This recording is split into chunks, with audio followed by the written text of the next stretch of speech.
Hello, Globetrotters. Welcome back to the channel. Welcome back to Vlogmas. If you're new here, my name is Lori, and in this community, we strive to educate, motivate, and inspire each other in all things travel related. However, we have been in the midst of Vlogmas for the past 20 days. We only have a few more days left because Vlogmas continues up until December 24th. And so thank you for joining us. Thank you for clicking on this video.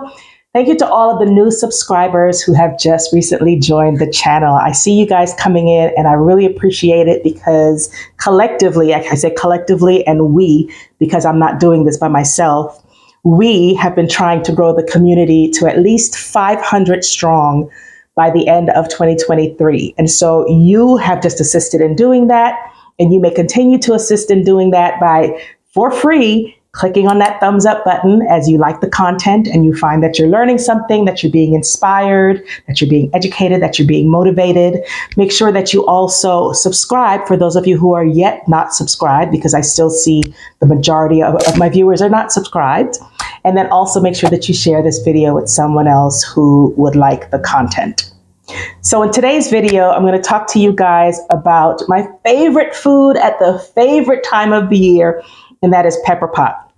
If you watched my Getting to Know Me video, and if you've been here before, you've probably heard me mention it more than once before that I am of Guyanese heritage. I was born in Guyana, South America, and I moved to the States in junior high school. And Pepperpot is a traditionally Guyanese meal. As a matter of fact, it is the national dish of Guyana. I'm going to give you a little bit of the history of Pepperpot. I'm going to give you the recipe for Pepperpot, the way that my family prepares it, or the way that my mother taught me to prepare it. And then I will also take you through stage one of preparing Pepperpot. And you will see me actually carrying out the steps because I started my prep today. And if you come back tomorrow, you'll see me do stage two of prepping my pot of Pepperpot. And then the third day, I have a special surprise for you because I'm going to attempt to bake bread. And yes, I know baking bread is so old school. I don't have a bread machine. I don't have, I don't even have a rice machine, a rice maker. Is that what it's called? Rice maker. Anyway, so that's the way that I learned how to cook. And so I'm going to show you some ways of doing so. I gave you guys earlier in Vlogmas an easy recipe for curry chicken. I know it's not the long drawn out recipe of seasoning it overnight and all of that. That's the way I'm sure my mother was like fussing at me on the video as she was watching. Sorry, Mom. But definitely an easier way to do curry chicken and still get that flavor that you want without having to do it overnight. But yes, Pepperpot is a labor of love. It's a 3-day ordeal to make Pepperpot. It is a labor of love. So let's get right into it.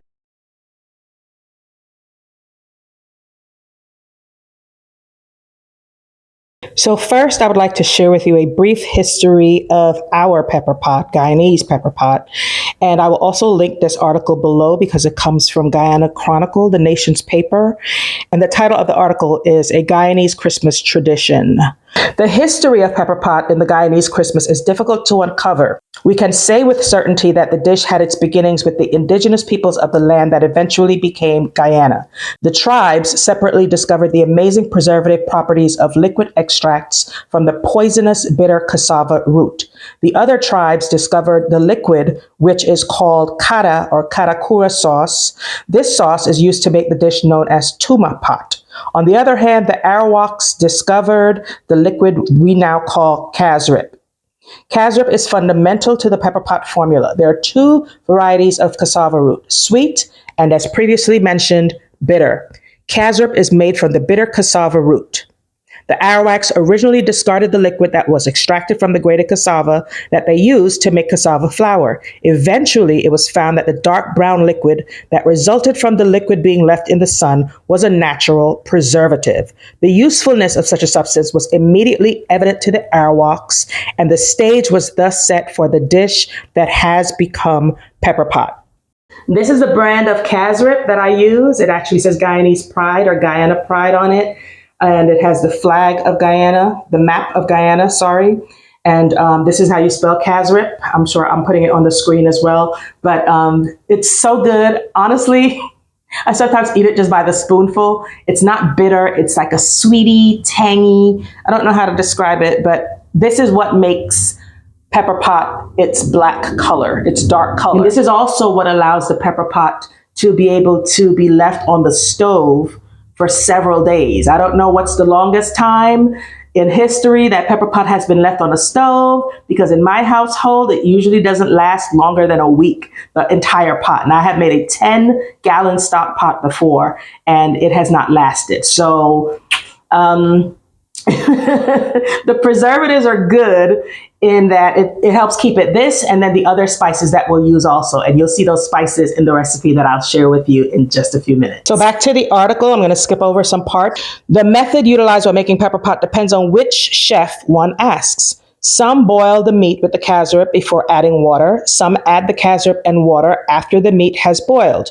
The chosen spices that are added to the stew vary. The original pepper pot would have included wild meat. It still does sometimes. It is generally agreed, though, that beef is the meat for pepper pot. And I used, by the way, Angus beef. Chunks of beef, bones included, are thrown into the pot. Cow heels and oxtails may also be included. There is not much orthodoxy with pepper pot, though. Chicken or pork can be used. Even tofu can work in pepper pot. The diner may choose cassava bread to accompany their pepper pot. They may also use freshly baked or store-bought bread. There are many variations, and none of them are wrong. It is its variation that marks pepper pot as a cultural reflection of Guyana. Just as our preferences vary in terms of pepper pot, so too do we as Guyanese vary. Pepper pot combines the past and the present. It is a reminder of our indigenous people who have shared their culture with us.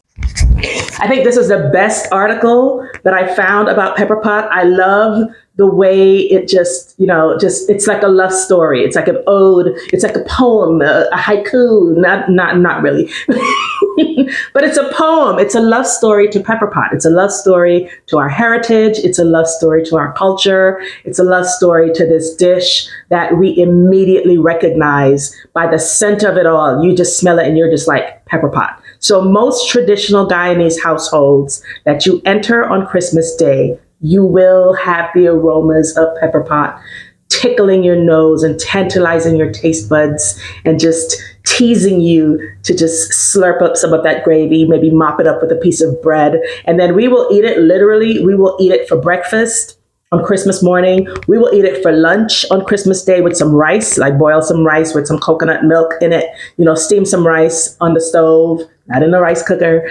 And then we will probably have it for dinner also. So like the article said, you can have it with bread. You can have it with cassava bread, which is like a harder, I'll show a picture on the screen, but it's made from the cassava root, from boiled cassava that's then like baked in the oven. And then you can also have it with your rice. And some people just eat it straight. They just eat it like stew, just scoop it up by the spoonful and they just go to town on it and just enjoy it. And I mean, the joy, I can't explain it. It's rich, it's savory, it's sweet, but spicy. And you can alter the spice factor to your preferences, to your taste buds. So if you don't like things to be too spicy, then you can omit some of the spices, but you need a little bit of spice in there. So usually the recipe calls for wiri peppers, which are tiny red peppers that look almost like smaller cherries. I use red pepper flakes, and I find that it gives it the same kick.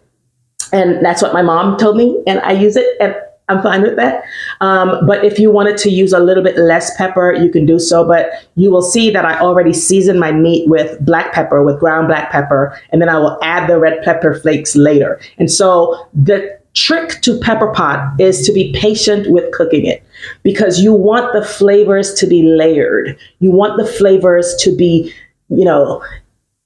elegant. You want them to be sophisticated. You want there to be depth of the sweet and the smoky and the savory, and then the spice kicks in, and then you taste a little bit of cinnamon and you're like, what? Yes, there's cinnamon in pepper pot. There's star anise in pepper pot. There's Chinese spice powder in pepper pot. And of course, the meat. The meat takes 2 days to cook. If you have meat that's on the bone, I may even take 3 days to cook, because I want it falling off the bone. And I'll show you in this video that I tenderize my meat, and my meat is falling apart. Like the beef, first of all, I'm choosing Angus beef. I'm not choosing the cheapest cut of stew beef that I can find. I'm choosing some nice cuts of beef. I didn't cut off any of the fat because you want a little bit of that shiny glistening on your lips after you're done eating pepper pot. Okay. So let me stop talking about what it is and let's just get right into me cooking it, giving you the recipe and showing you the first stages of cooking this delicious dish. So I'm going to post the recipe here for you guys on the screen so that you can save this video and refer to this video to come back and perhaps try to make it yourself. And if you have any questions, do let me know down in the comments and I will be happy to address those for you. So I have about 4 pounds of stewed beef. Lowry seasoned salt, we'll need about 1/4 cup. Ground black pepper, about 1/4 cup.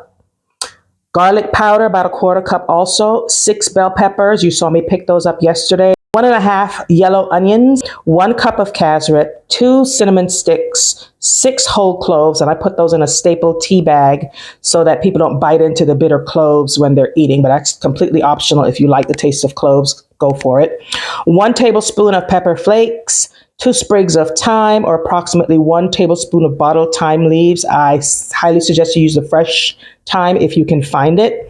1/2 cup of brown sugar, 1/4 cup of Chinese 5-spice powder to taste, 2 star anise, like that's the whole star anise.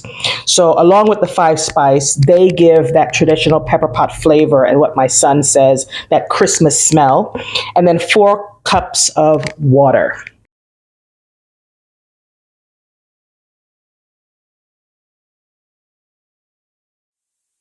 So in day 1, you see me mincing the onion. Like I said, I chose about 2/3 of an onion to start with. And I do that to add it to this big pot that I have. And you can find them in traditional East Indian stores. And I got this one in particular. My mom has one just like it, but I got this one in particular from my cousin Maxine. It was her late mother's pot. She had a number of them. Thank you, Max. And I use it for making pepper pot. I use it for making stews, other stews. I use it for making curry. You saw me making curry with it. I use it for making chow mein or lo mein. You know, you'll probably get a chance to see me make Guyanese lo mein at some point, hopefully. And so this is the pot that I'm using because for me, it's a cast iron pot. It's just a silver cast iron pot.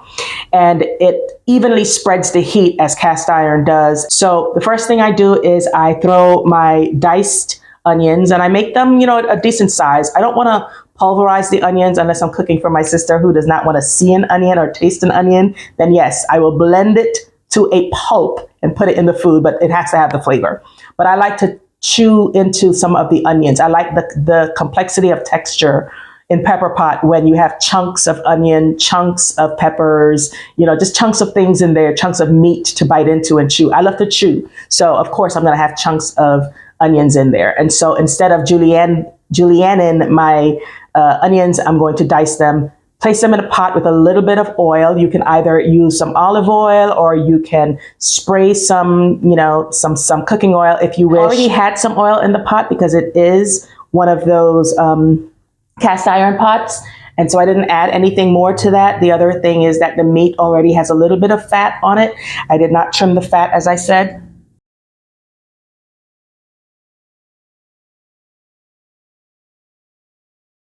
You see me also now cutting the meat into sizable chunks, into, you know, bite-sized chunks, because they come kind of big and then you would have to bite and separate them as you pick them up out of the pot. I like to eat pepper pot with a spoon rather than a fork. And so I like the pieces to fit onto a soup spoon, if you will. And so I try to make sure that the sizes that I cut my meat into will fit onto a tablespoon. And so, yeah, so I can slurp up the gravy that's left over. But I wash my cut up meat. You saw me wash my chicken before when I was cooking curry chicken with vinegar and water. I do the same with the beef that I cook.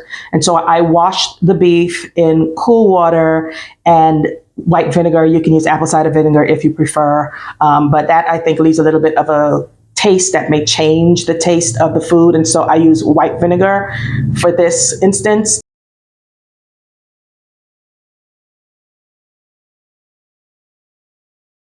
Then I place my initial seasonings for the first day. my Lowry seasoned salt, and you can use any seasoned salt. It doesn't have to be Lowry's the brand, but you know, Lowry seasoned salt. I add also some organic garlic powder that I picked up from Sam's Club in the vlog yesterday. And then I add a quarter cup equally of all of those things, ground black pepper into the meat that has been cleaned. And I massage the heck out of that because I want it evenly covered. I want the meat to be fully saturated with this seasoning. If you wish, you can cover this overnight, but I don't think the pepper and the salt and all of that stuff, especially since I'm not cooking with bones, I can do this on the same day. If I had bone-in meat, I would probably season my meat overnight, cover it with a saran wrap, some like plastic airtight wrap, and place it in the refrigerator for at least a half an hour, preferably overnight, so that the meat can be seasoned all the way down to the bone. And then I add that to the concoction. I add that to the onions that are sauteing in the stock pot, and I mix that up thoroughly to make sure that it's equally distributed, that the onions can just like get into the meat really well. I cover the pot. I set a timer because I'm notoriously known for forgetting that I'm cooking.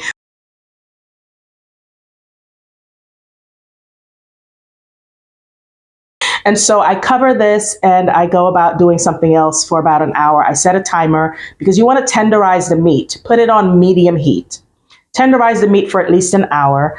And I don't necessarily leave it in there for more than an hour, but I come back in an hour to check. If it's still not falling apart when I use this pot spoon to just spread it a little bit, then I'll leave it in there for a few more minutes and let it, let it tenderize some more. After that, I turn off the stove and I walk away and I leave it alone for the rest of the day. That's it.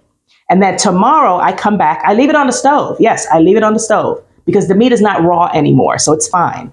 So I leave it on the stove, and then tomorrow I come back, have all of those other ingredients ready, and I'm ready to cook my, to add the flavors and add the scents and everything that's going to start making it smell like Christmas in the house. I hope that you guys come back tomorrow. I hope that you enjoyed the video. If you have, make sure that you click that thumbs up button. It is a free way of supporting the channel and pushing it out to more people. And another free way of supporting the channel, of course, is subscribing and, of course, sharing it with other people. Because guess what? When you share it with someone for the first time and it shows up in their feed, then I continue to show up in their feed. And then they continue to see, oh yeah, I remember her. I saw a video from her. It was interesting. Let me click on this other video. So that's why I'm asking you guys to please share the content with other people. Don't gatekeep. It's okay to share it with other people. It costs nothing and they will thank you later. As always, guys, remember to value experiences over things, because travel is the only thing you buy that truly makes you richer. I will add some music here as well as some footage, some pictures of Pepperpot, some pictures of the cassava root, and all the pictures that I shared throughout this video. And let me know if you have made Pepperpot. Let me know if you're making Pepperpot. Let me know if you're going to be cooking along with me as I do this over the next 2 days and how it turns out. Maybe share a picture in the chat. I would love to see what you guys are doing for Christmas. And if you have a Christmas tradition that includes food, what foods are those? Share. I love to learn about different cultures. I hope you guys are having an amazing day. Can't wait to see you tomorrow. Ciao.